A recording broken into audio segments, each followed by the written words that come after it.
అనంత ప్రతిధ్వనుల మాయాచట్రం కేంద్ర బిందువు అన్వేషణ భాగం 12 ఆకాశంలో ఉన్న డిజిటల్ గడియారం 4 నిమిషాల వైపు వేగంగా పరిగెడుతోంది.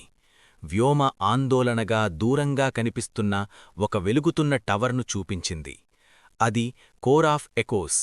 గడియారం 0కి చేరకముందే మీరు అక్కడ ఉన్న ప్రధాన సర్వర్ను చేరుకోవాలి అని ఆమె చెప్పింది. వెక్టర్ తన మ్యాపును విశ్లేషిస్తూ, కాని ఆ టవర్కు వెళ్లే దారి ఒక మాయా క్విజ్లాగా మారుతోంది అని హెచ్చరించాడు.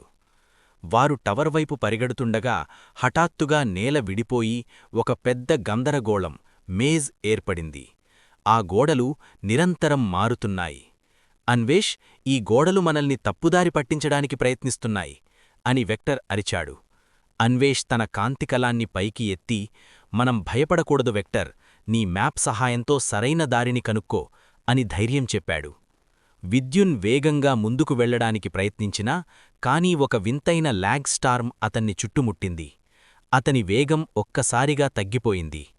నేను చాలా నెమ్మదిగా కదులుతున్నాను అని విద్యుం తడబడ్డాడు.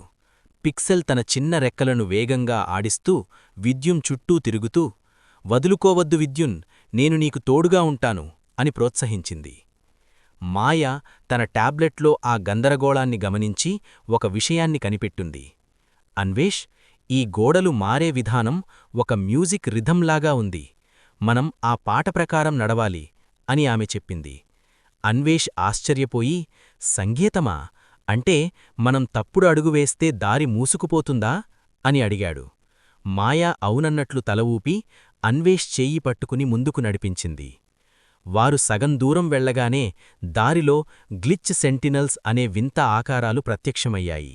అవి చెస్ ముక్కలలాగా ఉండి వింత శబ్దాలు చేస్తున్నాయి. విద్యున్ తన శక్తిని మళ్లీ పుంజుకుని, అన్వేష్, నేను వీటిని ఎదుర్కొంటాను, మీరు ముందుకు వెళ్ళండి అని కేకవేశాడు. అన్వేష్ తన కలాన్ని రక్షణగా పట్టుకుని విద్యున్ పక్కన నిలబడ్డాడు. అన్వేష్ తన కాంతికలాన్ని గాలిలో ఊపుతూ ఒక ప్రకాశవంతమైన వంతెనను సృష్టించాడు.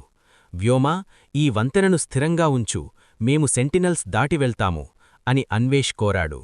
వ్యోమ తన మాయాశక్తులతో ఆ వంతెనకు శక్తినిస్తూ, త్వరగా వెళ్ళండి, సమయం తక్కువగా ఉంది అని హెచ్చరించింది. మాయా మరియు వెక్టర్ చివరకు టవర్ ప్రవేశద్వారం దగ్గరకు చేరుకున్నారు. అక్కడ ఒక భారీ తలుపు ఉంది. దానికి 2 తాళాలున్నాయి. ఒకటి డిజిటల్ కోడ్, మరొకటి మానవ స్పర్శ. మాయా, మనం ఇద్దరం ఒకేసారి దీనిని తాకాలి అని వెక్టర్ చెప్పాడు. మాయ తన చేతిని తలుపుమీద ఉన్న సెన్సార్పై ఉంచగా వెక్టర్ తన కోడును అందులోకి పంపించాడు. గడియారం కేవలం 30 సెకండ్ల దగ్గరకు వచ్చింది. గాలిలో ఉన్న లాగ్ స్టార్ మరింత ఉధృతమైంది. వ్యోమ తన శక్తినంతా ఉపయోగించి ఒక రక్షణ కవచాన్ని సృష్టించి అందరినీ కాపాడుతోంది. పిక్సెల్, నువ్వు పైకి వెళ్ళి ఆ గడియారం వెనకాల ఏదైనా స్విచ్చుందేమో చూడు అని వ్యోమ అరిచింది. పిక్సెల్ ధైర్యంగా ఆ తుఫానులోకి ఎగిరి వెళ్ళింది. పిక్సెల్ గడియారం వెనక ఒక చిన్న రీసెట్ బటన్ను కనిపెట్టింది. మాయా, నేను దీన్ని నొక్కుతున్నాను, నువ్వు కోడ్ ఎంటర్ చెయ్యి అని పిక్సెల్ కేకవేసింది. మాయ తన టాబ్లెట్లో వేగంగా చివరి అంకెలను టైప్ చేసింది. ఆఖరి సెకండ్లో మాయ బటన్ నొక్కగానే గడియారం ఆగిపోయింది. ఒక్కసారిగా నిశ్శబ్దం ఆవరించింది. టవర్ తలుపులు మెల్లగా తెరుచుకున్నాయి. లోపల నుండి ఒక నీడలాంటి ఆకారం బయటకు వచ్చడం అన్వేష్ గమనించాడు. అది ఎవరు అని అతనడిగాడు. ఆ నీడ నుండి ఒక గంభీరమైన స్వరం వినిపించింది. మీరు మొదటి పరీక్షను పాసయ్యారు, కాని అసలు ఆట ఇప్పుడే మొదలవుతుంది. అన్వేష్ మరియు ఆ నీడ ఒకరినొకరు చూసుకున్నారు.